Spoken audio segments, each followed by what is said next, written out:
6 de enero de 2026, 3 de la madrugada, hora del Pacífico. En algún lugar del Pentágono, una luz sigue encendida, al otro lado de la frontera, en Ciudad de México. El Palacio Nacional aún respira actividad. Lo que acaba de firmarse cambiará para siempre el equilibrio de poder en el continente americano. Un acuerdo militar sin precedentes. México y Estados Unidos, dos naciones con una historia compleja, llena de desconfianza y conflicto. Ahora, unidos bajo un marco de cooperación que nadie vio venir. Nadie.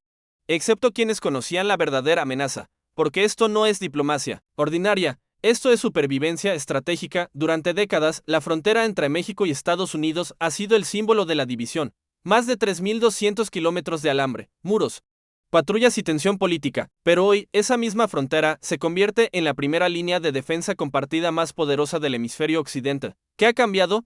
¿Qué fuerza invisible ha logrado lo que generaciones de diplomáticos no pudieron? La respuesta está en las sombras, en los movimientos que los satélites captan pero los medios ignoran, en las conversaciones clasificadas que filtran solo fragmentos de una verdad mucho más grande. Este no es un simple tratado comercial ni un acuerdo migratorio. Esto es guerra preventiva, anticipación, estratégica. Y lo más inquietante de todo, ¿alguien sabe algo que nosotros apenas comenzamos a entender? Retrocedamos 6 meses. Junio de 2025, Puerto de Lázaro Cárdenas, Michoacán. Un carguero de bandera panameña arriba en la madrugada. Rutina aduanal. Contenedores con piezas de maquinaria agrícola. Según los documentos, pero la inteligencia naval mexicana ya llevaba 3 semanas monitoreando ese barco dentro de los contenedores. Algo más, componentes electrónicos de origen chino, sistemas de comunicación cifrada, equipos de interferencia satelital de grado militar. No eran para tractores, eran para desmantelar redes de defensa. La operación conjunta se activó en cuestión de horas. Elementos de la Secretaría de Marina mexicana, apoyados por asesores del Comando Sur de Estados Unidos, 43 contenedores inspeccionados, 32 decomisados, el material suficiente para establecer una red de guerra electrónica, capaz de cegar sistemas de radar en un radio de 200 kilómetros. Pero ese fue solo el principio, porque lo que encontraron después en un almacén al norte de Guadalajara confirmó lo que los analistas de inteligencia venían advirtiendo. Durante años, México no era solo territorio de tránsito, se estaba convirtiendo en campo de batalla praxi, un tablero de ajedrez donde potencias extracontinentales movían piezas sin que nadie pareciera notarlo. De agosto, Base Aérea de Santa Lucía, Estado de México, una reunión que oficialmente nunca ocurrió. 5 generales mexicanos, 3 altos mandos estadounidenses, representantes de la CIA y el CISN, mapas digitales proyectados en pantallas de alta seguridad, imágenes satelitales actualizadas cada 12 minutos. El panorama era claro y aterrador. Durante los últimos 18 meses, inversiones de origen incierto habían comenzado a fluir hacia infraestructura crítica mexicana, puertos del Pacífico, aeropuertos regionales, torres de comunicación en zonas remotas, proyectos energéticos cerca de instalaciones militares estadounidenses. Todo legal, todo perfectamente documentado, pero el patrón era inconfundible. China no estaba comprando terreno, estaba posicionando activos estratégicos, y Rusia, mientras el mundo miraba hacia Ucrania y el Ártico, había comenzado a tejer alianzas comerciales y tecnológicas con actores no estatales en Centroamérica, grupos armados con acceso a drones de reconocimiento, células criminales con capacidad de ciberataque, una red invisible de desestabilización que se extendía desde Panamá hasta la frontera sur de Estados Unidos. El continente americano ya no era un santuario protegido por océanos, era el nuevo teatro de operaciones de una guerra fría que nunca terminó, solo cambió de forma. Septiembre, Ciudad de México. El presidente mexicano recibe una llamada directa desde la Casa Blanca. No es una conversación diplomática, es una advertencia urgente. Inteligencia compartida en tiempo real, imágenes desclasificadas de movimientos inusuales en bases navales del Pacífico Asiático, patrones de comunicación cifrada detectados en redes satelitales que cruzan México. La propuesta llega 2 días después, un memorándum de entendimiento militar de alcance continental, no solo entre México y Estados Unidos, también con participación limitada de Colombia, Chile y Brasil, un marco de cooperación diseñado para hacer algo que nunca antes se había intentado: integrar sistemas de defensa hemisféricos sin comprometer soberanía nacional. Pero había un problema: la desconfianza histórica, las heridas del pasado, la intervención estadounidense en Veracruz en 1914, la invasión de 1846, el fantasma del imperialismo, que aún recorre la memoria colectiva latinoamericana. ¿Cómo convencer a una nación de que la amenaza externa es mayor que los viejos resentimientos? La respuesta llegó en forma de evidencia. El 7 de octubre, Golfo de California. Un dron submarino de fabricación desconocida es recuperado por pescadores cerca de La Paz, Baja California Sur. No es tecnología comercial, es un vehículo autónomo de reconocimiento hidrográfico capaz de mapear rutas de tránsito naval, identificar puntos débiles en defensas costeras y transmitir datos en tiempo real a ubicaciones remotas. El análisis forense revela lo inevitable. Componentes chinos, software de origen ruso, ensamblado en algún lugar del sudeste asiático. Y lo más perturbador, llevaba 3 meses operando sin ser detectado. Esa fue la gota que derramó el vaso. Porque si un solo dron podía operar con impunidad en aguas territoriales mexicanas, ¿cuántos más había? ¿Cuánta inteligencia militar se había comprometido ya? ¿Cuántos movimientos navales estadounidenses habían sido monitoreados desde territorio que se suponía neutral? Noviembre. Las negociaciones se aceleran. Ya no es cuestión de principios, es cuestión de tiempo. El acuerdo que finalmente se firma en enero de 2026 es mucho más que un tratado de cooperación. Es una refundación estratégica del concepto de seguridad continental. Primer componente, integración de sistemas de alerta temprana. México instala radares de última generación en puntos clave de su costa del Pacífico. Estados Unidos proporciona tecnología satelital y capacidad de procesamiento de datos en tiempo real. La información se comparte instantáneamente. Cualquier amenaza aérea o naval detectada en aguas mexicanas es visible para ambos países en cuestión de segundos. Segundo componente, defensa cibernética conjunta. Un centro de operaciones binacional. Instalado en Tijuana. Especialistas mexicanos y estadounidenses trabajando lado a lado para detectar, neutralizar y responder a ataques digitales contra infraestructura crítica, bancos, redes eléctricas, sistemas de transporte. Todo bajo vigilancia permanente. Tercer componente, movilidad táctica compartida. Por primera vez en la historia, fuerzas estadounidenses tendrán autorización limitada para transitar territorio mexicano en caso de crisis hemisférica. No es una invasión, no es ocupación, es capacidad de respuesta rápida bajo supervisión conjunta. México mantiene el control soberano. Estados Unidos aporta logística y firepower. Cuarto componente, contrainsurgencia y lucha, antinarco con enfoque estratégico. Ya no se trata solo de decomisar droga, se trata de desmantelar redes de financiamiento que alimentan grupos armados con capacidad paramilitar. Se trata de cortar flujos de armamento avanzado, que llegan desde Asia y Europa del Este. Se trata de identificar células de inteligencia extranjera infiltradas en estructuras criminales. Quinto componente, el más controversial, una brigada de respuesta rápida binacional, 3.000 efectivos, 1.500 mexicanos, 1.500 estadounidenses, entrenamiento conjunto, comando compartido, basados en Hermosillo, Sonora, con capacidad de despliegue en cualquier punto de América del Norte en menos de 6 horas. La reacción internacional no se hace esperar. En Beijing, el silencio oficial, pero en los círculos diplomáticos, el mensaje es claro. México acaba de cerrar la puerta a la expansión estratégica china en el continente. Los puertos que tanto trabajo costó posicionar ahora están bajo vigilancia binacional. Las inversiones en infraestructura serán auditadas con lupa militar. El sueño de una presencia permanente en el patio trasero estadounidense se desvanece. Moscú responde con declaraciones medidas pero filosas. Hablan de militarización hemisférica, de amenazas a la estabilidad global, de viejas doctrinas imperialistas, disfrazadas de cooperación, pero nadie menciona los drones submarinos, nadie habla de las redes de interferencia satelital, porque reconocerlo sería admitir que la operación fue descubierta. En Bruselas, la OTAN observa con interés. Esto no es solo un acuerdo regional, es un modelo, una demostración de que la cooperación sur-norte puede funcionar sin colonialismo, que la integración militar puede respetar soberanía. Polonia mira hacia México. Los países bálticos toman nota. Taiwán estudia cada cláusula, pero no todo es apoyo. En América Latina, las voces críticas se levantan. Venezuela acusa traición. Cuba habla de entreguismo. Nicaragua convoca reuniones de emergencia del ALBA. Argentina y Brasil, aunque no condenan abiertamente, expresan preocupación por el riesgo de polarización continental. La pregunta resuena en foros internacionales. México acaba de elegir bando en una guerra que nadie ha declarado oficialmente. La respuesta del gobierno mexicano es directa. Esto no es alineación ideológica, es pragmatismo estratégico. La mayor amenaza no viene del norte, viene del otro lado del Pacífico. ¿De quienes usan territorio latinoamericano como campo de pruebas para tecnología de desestabilización? Febrero de 2026. El acuerdo comienza a implementarse. Los primeros radares de largo alcance se instalan en Baja California Sur y Oaxaca. Equipos estadounidenses llegan a bases mexicanas, no con uniformes completos, con identificaciones de contratistas civiles. Baja perfil, alto impacto. El Centro de Ciberdefensa en Tijuana entra en operación. Primera semana, detecta y neutraliza 17 intentos de intrusión en sistemas gubernamentales, todos con origen en servidores del sudeste asiático. Todos coordinados con precisión milimétrica. No son jeques aficionados, son operadores estatales.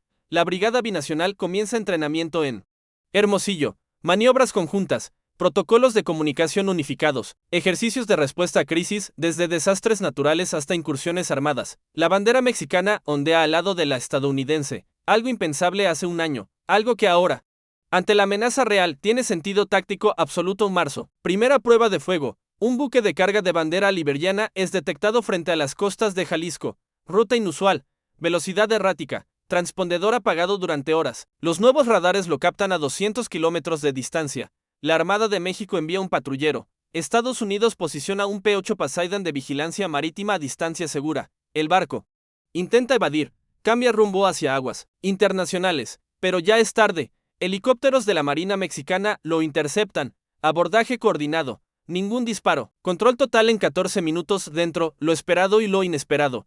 Contenedores con maquinaria agrícola legítima. Y debajo, ocultos en doble fondo, sistemas de guerra electrónica de nueva generación, antenas parabólicas plegables, equipos de jamming satelital capaces de cegar comunicaciones militares en un radio de 300 kilómetros.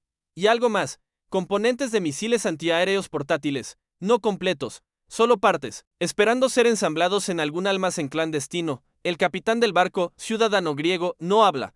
Los documentos están en orden. La empresa naviera, registrada en Panamá. No existe ninguna base de datos real. Es una cáscara, una fachada. Detrás, el rastro se pierde en una red de sociedades fantasma que atraviesa Hong Kong, Dubái y Hamburgo. Pero el mensaje es claro. Alguien sigue intentando. Y ahora, alguien está respondiendo. Abril. Washington y Ciudad de México hacen una declaración conjunta inusual. Desclasifican parcialmente información de inteligencia. Publican imágenes satelitales de instalaciones sospechosas en puertos del Pacífico. Revelan patrones de tráfico marítimo que muestran un aumento del 400% en embarcaciones de origen chino hacia costas mexicanas en los últimos 3 años. No acusan directamente a Beijing, no pueden, porque no hay prueba definitiva de que el gobierno chino esté detrás de todo, pero la evidencia circunstancial es abrumadora, y el mensaje geopolítico contundente. El hemisferio occidental está cerrado. Expansionismo militar encubierto. La presión diplomática china aumenta. Hablan de paranoia estadounidense, de caza de brujas, de ver amenazas. Donde solo hay comercio legítimo, pero reducen las inversiones en proyectos portuarios mexicanos, cancelan licitaciones en infraestructura de telecomunicaciones, se retiran silenciosamente de contratos que antes parecían estratégicos. ¿Coincidencia? No para los analistas de inteligencia. Es reposicionamiento. Admisión tácita de que el juego cambió, que México ya no es territorio disponible. En mayo, primera operación conjunta de alto riesgo. Inteligencia compartida identifica un campamento en la Sierra de Chihuahua. No es un laboratorio de droga, es un centro de entrenamiento paramilitar. Drones de reconocimiento, equipos de visión nocturna, fusiles de asalto de fabricación rusa, instructores que no hablan español. La operación la lidera México. Las fuerzas especiales del ejército mexicano entran primero. Estados Unidos proporciona cobertura aérea y vigilancia satelital en tiempo real. No hay tropas estadounidenses en tierra, solo ojos en el cielo y capacidad de respuesta si las cosas salen mal. Salen bien. 18 detenidos, 3 extranjeros entre ellos, 2 rusos, un venezolano. Material suficiente para equipar a 200 combatientes. Documentos que revelan una red de financiamiento que conecta tráfico de armas con grupos criminales y células políticas radicales. El mundo no ve los detalles, solo un breve comunicado de prensa. Operación exitosa contra el crimen organizado, pero en los centros de inteligencia de Washington, Moscú y Beijing, todos entienden el mensaje. El continente ya no está dormido. Junio de 2026. El acuerdo cumple 6 meses. Los resultados son medibles. 17 operaciones conjuntas, 43 embarcaciones sospechosas interceptadas, más de 200 toneladas de material bélico decomisado, 56 ataques cibernéticos neutralizados antes de causar daño. Pero el costo político también es real.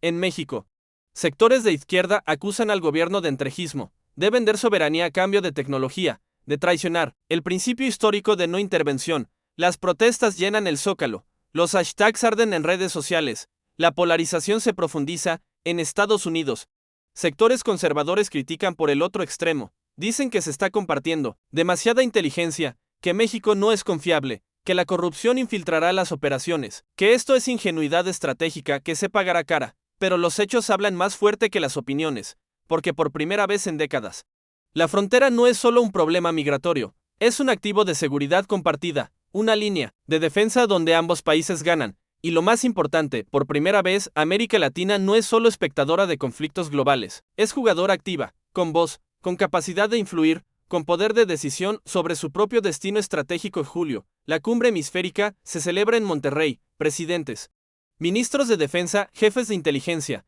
El acuerdo México-Estados Unidos se presenta como modelo. Chile expresa interés en unirse al marco de cooperación cibernética. Colombia solicita acceso a tecnología de vigilancia marítima. Brasil, cauteloso pero curioso. Envía observadores. El mapa geopolítico está cambiando, no con invasiones, ni golpes de Estado, con acuerdos, con integración inteligente, con pragmatismo que supera ideología. Agosto, primera crisis real. Un submarino de origen desconocido es detectado en aguas profundas. Frente a Mazatlán, no responde a llamados, no activa transpondedor. Los nuevos sistemas de vigilancia submarina lo rastrean durante 8 horas. La tensión es máxima. ¿Es reconocimiento? ¿Es provocación? Es el preludio de algo más grande. México y Estados Unidos activan protocolos de crisis. Unidades navales de ambos países convergen en la zona. Un P-8 Poseidon estadounidense lanza boyas o nobullas. Un helicóptero de la Armada Mexicana sobrevuela el área. El submarino finalmente emerge. Bandera china, el capitán alega problemas técnicos. Dice que se desvió de su ruta, que no sabía que había entrado en aguas territoriales. Pero el rastro del sistema de vigilancia cuenta otra historia. Estuvo durante horas mapeando el fondo marino, tomando lecturas acústicas, registrando patrones de tráfico. El incidente se resuelve diplomáticamente, pero el mensaje queda claro: la vigilancia es real, la capacidad de respuesta también. Y lo más importante, México ya no está solo. Septiembre, un año después de las primeras reuniones secretas. El balance es complejo pero innegable. El acuerdo ha cambiado las reglas del juego. Ha demostrado que cooperación no significa subordinación, que integración no implica pérdida de identidad, que dos países con historia conflictiva pueden encontrar interés común cuando la amenaza es real. Pero las preguntas permanecen. ¿Hasta dónde llegará esta integración? ¿Qué pasa si China o Rusia deciden escalar? ¿Qué ocurre si un incidente menor desata una crisis mayor? ¿Está el continente preparado para convertirse en arena de competencia entre superpotencias? Y la pregunta más inquietante, ¿esto es cooperación defensiva o el principio de una nueva doctrina militar hemisférica que termine replicando los errores del pasado? Los analistas debaten, los estrategas simulan escenarios, los políticos negocian, pero la realidad es ineludible. El continente americano acaba de entrar en una nueva era, una era donde la seguridad no es asunto de un solo país, donde las amenazas no respetan fronteras, donde la respuesta debe ser colectiva o será ineficaz. El acuerdo militar México-Estados Unidos no es el final, es el principio de una reconfiguración estratégica que definirá el siglo XXI, de una apuesta por la cooperación frente al caos, de una decisión de tomar control del destino propio antes de que otros lo decidan por ti, porque en el tablero global del poder hay dos opciones: ser jugador o ser tablero. México y Estados Unidos acaban de elegir, y con ellos, quizás, todo un continente. Del reloj avanza, las amenazas evolucionan. Los sistemas de vigilancia siguen operando 24/7. Los equipos binacionales están listos. Los protocolos activados. La pregunta ya no es si habrá otra crisis. La pregunta es cuándo. Y si esta vez la respuesta será suficiente. Porque lo que se firmó en enero de 2026 no es solo un tratado. Es una declaración. Un mensaje enviado a través de océanos y continentes. Un mensaje que dice: este hemisferio ya no es territorio abierto. Ya no es patio trasero de nadie, es espacio soberano defendido por naciones que decidieron dejar atrás el pasado para enfrentar juntas el futuro, y ese futuro ya está aquí. Las luces siguen encendidas en el Pentágono, en el Palacio Nacional de México, en bases militares de Hermosillo a Virginia, porque la seguridad no duerme, la vigilancia no descansa, y la historia acaba de girar una página que nunca podrá cerrarse. Lo que viene después es incierto, pero una cosa es segura: el equilibrio de poder en el continente cambió. Para siempre. ¿Fue la decisión correcta? El tiempo lo dirá, pero, ante amenazas reales, la inacción nunca fue opción, y esperar a que otros definan tu seguridad es renunciar a tu soberanía. México y Estados Unidos eligieron otro camino, un camino de riesgo, de complejidad, de desafío constante, pero también de posibilidad, de fuerza compartida, de futuro construido en lugar de impuesto, y en algún lugar del Pacífico. Un satélite sigue transmitiendo datos, imágenes de barcos que navegan en la noche, de costas vigiladas, de radares que nunca parpadean, de dos naciones que aprendieron que la verdadera fortaleza no viene de muros que dividen, sino de sistemas que conectan. Este es el nuevo continente, esta es la nueva era, y lo que acaba de comenzar cambiará todo lo que creíamos saber sobre seguridad, soberanía y supervivencia en el siglo XXI. La pregunta final no es qué pasó, es qué pasará ahora, y si otros países seguirán el ejemplo, o si este experimento de cooperación será recordado como una anomalía histórica, o como el principio de algo más grande. El documento sigue clasificado, los detalles técnicos, secretos, pero el mensaje es público y contundente. El continente americano acaba de despertar, y el mundo está mirando. ¿Crees que este tipo de cooperación militar entre México y Estados Unidos es posible en la realidad o los desafíos políticos serían demasiado grandes?